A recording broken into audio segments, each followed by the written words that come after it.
Yeah, come in. Hey, Hank. Greg. How the hell are you, man? Oh, good. Good, man. I mean, I'm no rock star or anything, but pretty good. That's good, man. Glad to hear it. Yeah, how are you, Hank? I can't complain. I've been on the road all summer now, about 2 months, and we have about 3 weeks left in the tour, so. Yeah, where you guys been? Let's see, we stopped in Minnesota, then we went to Sioux Falls, and then Des Moines, and then we went to Chicago. Ooh, Chi-Town. I love Chi-Town. And I bet you guys had a lot of fun there, huh? Yeah. Yeah. Do you want a beer? Oh, yeah. Something? Yeah, oh, I'd love a beer. I mean, we're at a concert, right? True, nothing quite like a concert and a beer. Man, look at you. Mr. Rockstar guy, huh? That is just so awesome, man. That is so cool. Yeah, it's pretty crazy how things turn out. Yeah, hey. Remember when we were growing up, the State Fair Amphitheater? How could I forget that? That was a cool spot in 100 miles. Yeah, it didn't matter what we were doing. We were doing baseball, football, going on road trips with the Swanson twins. Ooh, Swanson twins. Yeah. I knew just looking that you someday were going to be up on that stage singing to a packed crowd, huh? And now look at you. I see you on what, VH1, MTV, talk shows, SNL? Man, and you know what I think? Every single time I see you on the tube, I think, this guy deserves it. Thanks, I appreciate it, but stop kissing my ass. You're already backstage. Yeah, I get enough ass kissing from the journalists and media who want special access to events. But tell me about you. How's Katie? How's the family? Oh yeah, the family's doing great. My oldest, Monica, she's 6 now and she's just about to start kindergarten. My youngest, Elena, she just turned 4. And we decided to have her birthday party at Chuck E. Cheese with 30 other 4-year-olds. Needless to say, it was exhausting. Oh, and my wife, Katie, she's great. You know, her job was about to do cutbacks, and we were worried she wasn't going to make the cut, but she got lucky. Okay, well, where's she working now? Tri-City Bank. She works with the marketing department. That's cool. Does she like it there? Mm-hmm. I mean, they used to have her trapped in a cubicle and all, but ever since they gave her her own office and a promotion, she doesn't complain like she used to.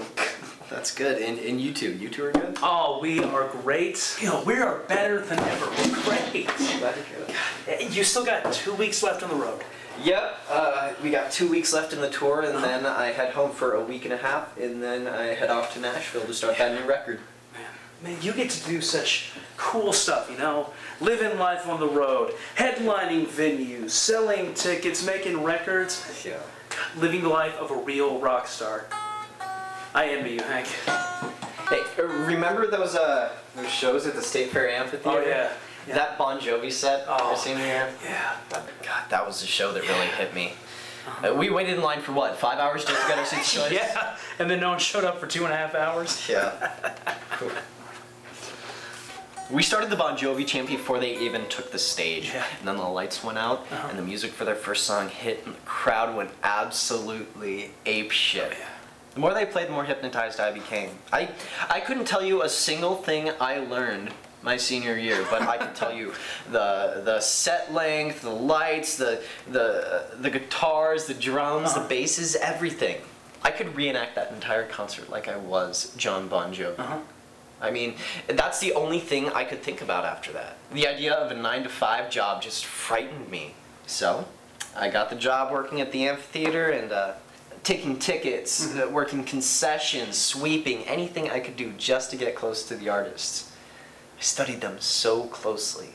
I picked up on even the slightest little things that the artists did so I could be the best I could be. So I too could one day headline. Now I have that. I mean, 3 years ago I heard my first song on the radio, and now I have my own tour bus and I'm headlining small venues. And I get to live the life I looked up to all those years. Why do I get the feeling that I'm more excited about your career than you are?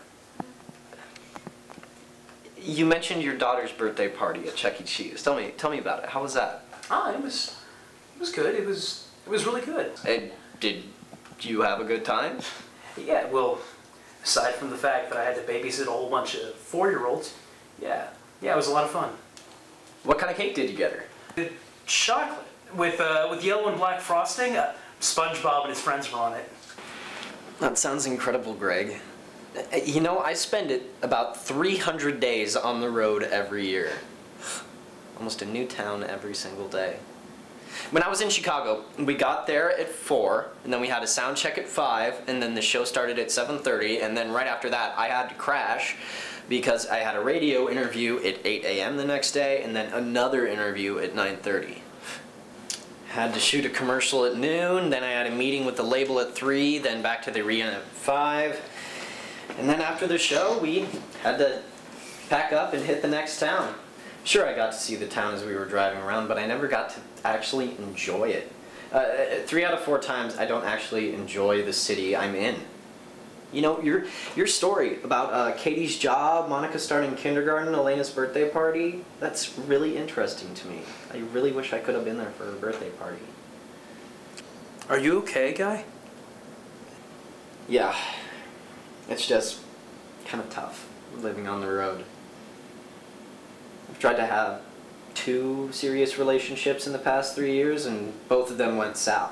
1, because I didn't get to see her enough, and 2, well, you know, 2 I thought would work out. I mean, she had a job that let her come see me 2 or 3 times a month while I was on the road, and whenever I had free time, I would go see her. But eventually it just wasn't enough, and she started to doubt my loyalty, so she took it up with a bartender from a venue I used to play at that she got me gigs at. And about a month later, she gives me the call. Talked to a buddy back in town, says the 2 are an item now. Damn, that sucks. You're telling me. You know, what you and Katie have with the family and everything, I would really like to have that someday. You regret your career? No, not for the world. I mean, being able to stand up there and perform, getting up on stage, I love this job. Now, sometimes it's rough, but I wouldn't change it for the world. I mean, being able to perform for a living is a dream come true, and I'm gonna keep doing it as long as I can stand up straight on my own free will. You know, getting up on stage and singing my songs that my fans are chanting along to, thousands and thousands of people, I wouldn't trade it for the world. But when it's all done and the press interviews are over and the venue's cleared out, it's just me. Just me in my hotel room. You know, I haven't had a home-cooked meal in 4 months. You know what I would do for some of my mother's home cooking? That sucks. Yeah, what are you gonna do? Who knows, maybe I'll get serious with another star sometime here. Good luck with that, Hank. Thanks, I'm gonna need it. Anyways, I should probably meet up with the band. Yeah, it was good to see you, man. Good to hear that you're doing good. Good to see you too. I'm glad to hear that Katie and everyone's doing well. Yeah, and hey, if you're ever in town, just need a place to relax, maybe good home-cooked meal, call me up. My door is always open to you. Alright, and you know, if you want to hit the town and feel like a rock star, you can just call me. Very cool, thanks. Well, enjoy the show. Uh-huh. You know, maybe we can get a beer later, huh? Yeah, sounds good. Sound good? We'll see you after the show. Oh, by the way, if you want to eat or drink anything in here, it's all up for grabs. And when you're ready to go to the show, my agent will show you there. Thanks. Have a good set. Huh. A big-time musician envies me. Interesting.